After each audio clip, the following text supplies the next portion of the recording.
안녕하세요. 대단히 반갑습니다. 일본인 심리상자 유영수 브릿지 피플 아우인 SBS 유영수 기자의 일본인 유리상자를 받아들고 일독하였다. 일본인들과 함께 창업하고 근무했을 때 우리랑 참 많이 다르구나 하고 느끼면서 그들의 심리가 정말 궁금했었는데 이 책 곳곳에 그 해답이 들어있다. 일본인들과 함께 근무하시거나 비즈니스를 할 계획이 있으신 분, 그리고 일본에 관심을 갖고 계신 모든 분들에게 감히 일독을 권해드립니다. 저자는 26년째 SBS 기자로 재직 중이고 일본 게이오 대학에서 1년간 연구원 생활을 했고 3년간 SBS 도쿄 특파원을 지냈다. 그동안 일본 또는 일본인에 대해 다룬 책들은 수없이 많이 출간됐지만 이 책을 바라보는 시각이 흥미롭고 신선하다. 우리는 이웃나라 일본 그리고 일본인을 잘 안다고 생각하지만 그것은 착각일 수 있다. 저자 역시 일본 특파원으로서 일본인들 속에 들어가 생활해 본 후에야 그들을 제대로 볼 수 있게 됐다고 한다. 책에서는 연애관, 보통지향, 온가의 시, 민폐, 젊은 세대의 우경화 등의 24개의 심리 코드로 일본인을 바라본다. 풍부한 자료를 근거로 그동안 우리가 잘못 알고 있었거나 모르고 있었던 일본인들의 심리에 대해 재미있게 풀어내고 있다. 알듯 말듯 궁금한 것 투성이인 일본인의 진짜 모습을 심리학 전공의 일본 특파원이 연애관, 보통지향, 온가의 시, 민폐, 젊은 세대의 우경화 등 24개의 심리 코드 속을 시원하게 풀어낸 책이다. 일본인들의 독특한 행동과 문화에 대해 여러 사람들이 궁금해하는 24개의 주제를 심리학적 관점으로 접근하고 있다. 시사 프로그램 방식을 응용해 사례를 앞에 배치하고 해석과 근거를 뒤이어 제시하며 전개한 덕분에 읽는 재미도 또한 쏠쏠하다. 파트 1 젊은 세대의 심리 코드 1. 프렌드 렌탈 서비스를 아시나요? 대인관계. 2. 친구 지옥에 빠진 젊은이들 세계관. 3. 연애자본주의의 업무에 맞서다 오타쿠. 4. 일본판 40살까지 못해본 남자 남연애관. 5. 가베도는 왜 여성들의 판타지가 됐을까 여연애관. 6. 한국은 성형대국, 일본은 시술대국 성형과 화장. 파트 2 커뮤니케이션 심리코드 1. 왜 괴로운 표정의 이재명 인터뷰가 없지? 도쿄 특파원은 억울하다. 감정 표현. 2. 뮤지컬 발레 1. 배우들이 가장 이해하기 어려웠던 장면 프라이버시. 3. 일본인은 왜 CEO보다 사장님 호칭을 선호할까? 보통지향. 4. 일본 그룹 SMAP 멤버들은 왜 항복 선언을 할 수밖에 없었나? 신뢰. 5. 그들은 왜 식당에서 50엔 때문에 20분간 진땀을 흘렸을까? 온가의 시. 6. 일본인이 2, 3초마다 맞장구를 치는 이유 소통법. 파트 3 가정과 일상의 심리 코드 1. 일본판 땅콩 해양 사건 독박 육아.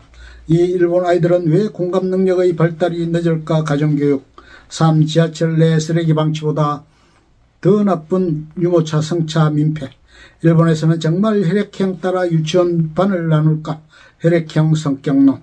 5. 부탄 국왕 부채의 방일은 왜 신드롬을 일으켰나? 행복. 6. 왜 일본 야구 대표팀의 별칭은 사무라이 재팬일까? 스포츠. 파트 4 대지진과 불안 심리 코드 1. 후쿠시마산 농산물 먹은 아이들은 정말 암에 걸렸을까? 방사능 불안. 2. 천만 관객 영화 해운대는 왜 일본 흥행에 참패했나? 대지진 공포. 3. 일본의 넷 우익과 한국의 일배는 샴 쌍둥이 넷 우익과 혐한. 4. 일본의 젊은 우익은 원피스 보수 젊은 세대의 우경화. 5. 그 많던 한류팬은 어디로 갔을까? 한류의 흥망성쇠. 6. 톱스타 아무로 나미에는 왜 가미가요를 부르지 않았나? 오키나와. 2016년 2월 순위파 무장조직 이슬람국가 IS의 인질로 잡혀 살해된 일본인 고토 겐지의 어머니가 기자회견을 열었다. 제 아들로 여러분 모두에게 많은 걱정과 고생을 끼친 점에 깊이 사죄드립니다.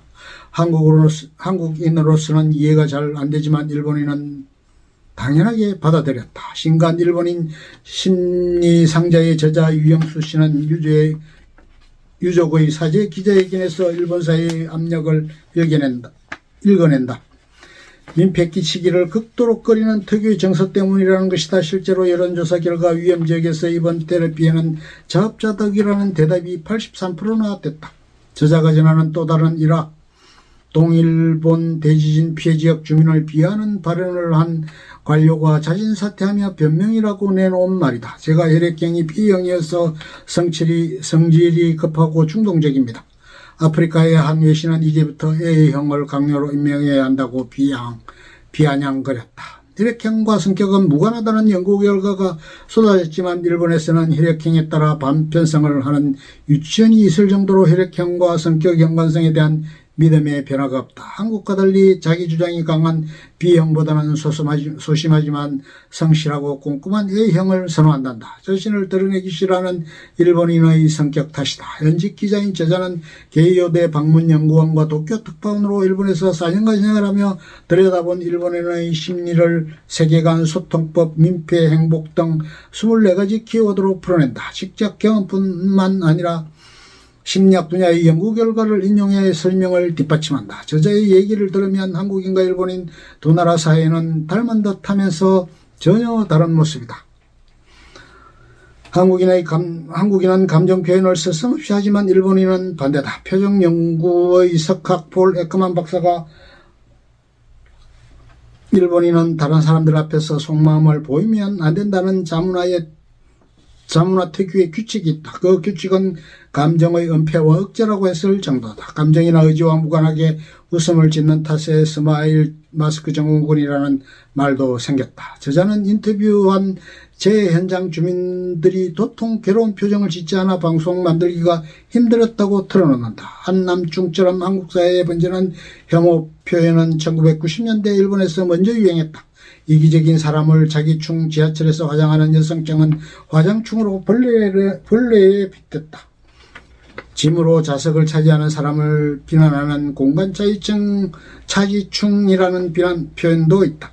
저자는 충이 유행한 1990년대 후반 일본과 최근 한국은 공통점이 있다. 팍팍한 현실이다라며 불만과 냉소에서 두 사이의 공통점을 찾는다. 최인철 서울대 심리학과 교수는 출판사에서 일본에서 직접 체험한 삶과 일본에 관한 학술적 공부가 과하지도 부족하지도 않은 선에서 절묘하게 서로를 보완하고 있다며 일본에 대해 대충 알면서도 많이 알고 있다고 착각해온 우리 사회에 제대로 된 일본 교과서가 등장했다고 썼다.